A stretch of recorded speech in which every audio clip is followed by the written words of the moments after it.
Good afternoon, everybody. I'm Ron Kuby, Patricia Okoumou, you know, and my associate and one of Patricia's lawyers, Ria Trivedi.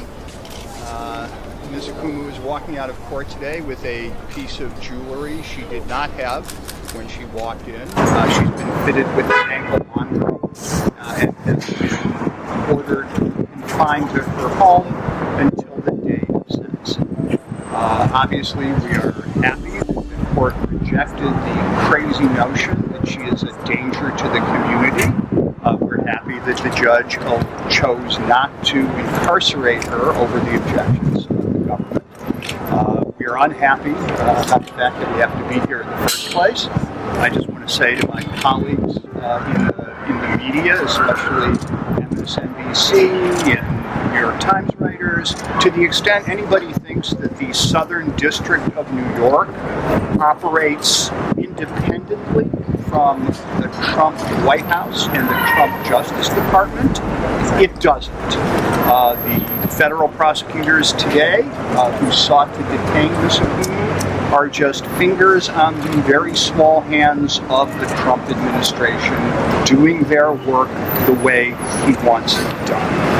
I know Ms. Trivedi has a couple of words. I'm sure Ms. Okoumou has something to say, and then we're all going home. No, just a simple point that restraint is a measure of good government. And we're grateful that Judge Bernstein demonstrated some restraint by not incarcerating Ms. Okoumou today, but not nearly as much restraint as he could have, and thus enabling the retaliatory agenda of the U.S. Attorney's Office, which is part of the same administration, part of the same agency that conducted the zero tolerance policy of family separation that Ms. Okoumou was protesting in the first place. I would like to say follow the money. Go after Secretary of Education, Bessie DeVos, because she's been linked to this adoption agency called Bethany Adoption Services. Follow the money.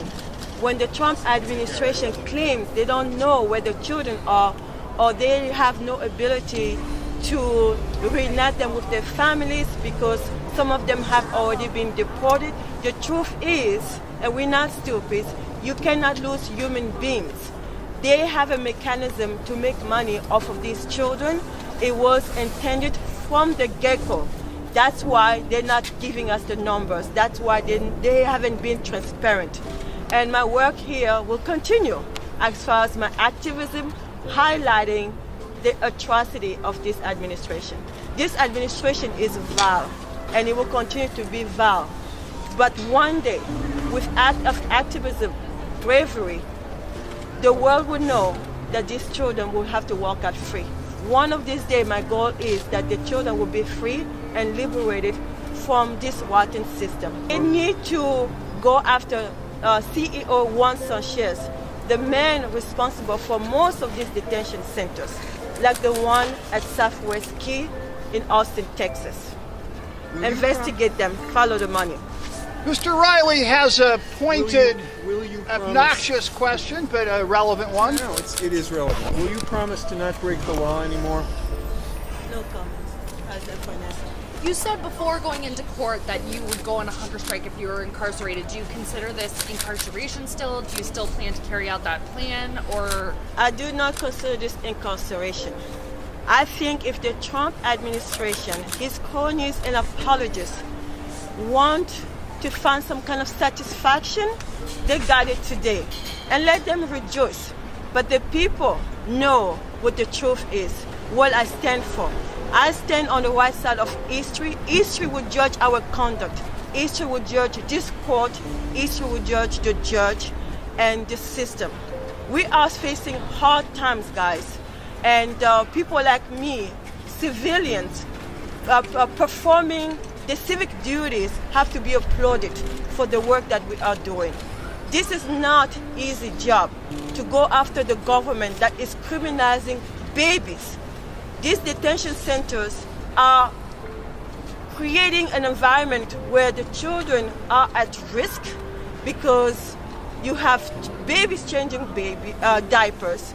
I mean, it's atrocity to describe the amount of physical abuse these children are going through. We are losing babies in custody. We're not going to forget the children they are killing. That's why I speak for the voiceless, because we're not going to wait for them to be erased, eradicated on the face of this earth. They're in the concentration camps, and I am treating it as such. We are facing a humanitarian crisis. These children are being drugged, they are being manipulated, they are being treated unhumanely. And so they are being deprived of basic human rights. That's what I'm fighting for. What about the judge saying that she could only make money by protesting? I wanted to get your response to that, but by breaking the law. But that's, I mean, just as a technical matter, I mean, Patricia Okoumou worked for a very long time before she became a full-time activist. And she is a full-time activist, so she's supported by donations the way most full-time activists are supported.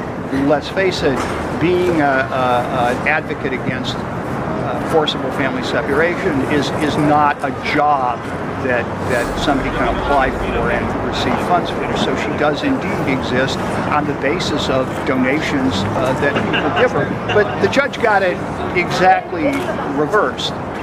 It is the donations that support her activism. She doesn't engage in their activism for donations. There are easier ways. There are easier ways to make a living than risking jail every single day.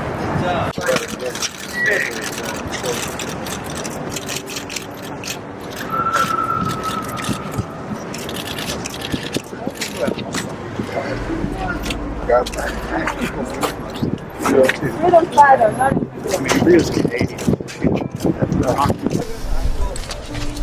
freedom fighter, not a criminal. Go after Donald Trump and his cronies and apologists. So a message of hope for the American people?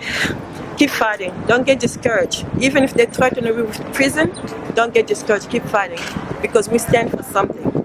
Democracy and our history. That's how we get our rights, civil liberty. Don't forget that. Yes, sister. Thank you so much. Yes. My name is Sister Shirley from Forgotten Borough, Staten Island. I am here to give my support to Patricia, my fellow comrade, with this movement against the powers that be, who's doing what they are supposedly legally doing to yet another of our children. This time it's immigrants. And as far as I'm concerned, and as far as she's concerned, we're all immigrants, bottom line. I hope that it will bring us together, and so that we could acknowledge that we have to stay together in order to overthrow this, because the system sucks. It's working exactly like it was meant to work, and it's not for all of us. It's for the powers that be. It's for the 1%.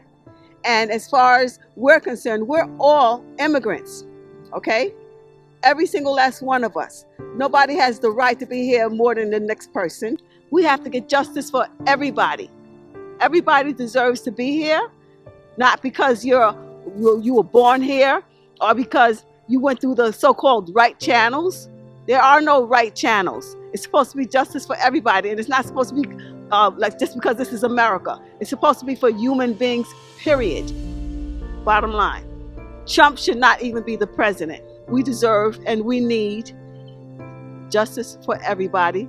Stop the racism, stop the injustice. And that's what we deserve, and that's what we need. And we're not going away. Bottom line.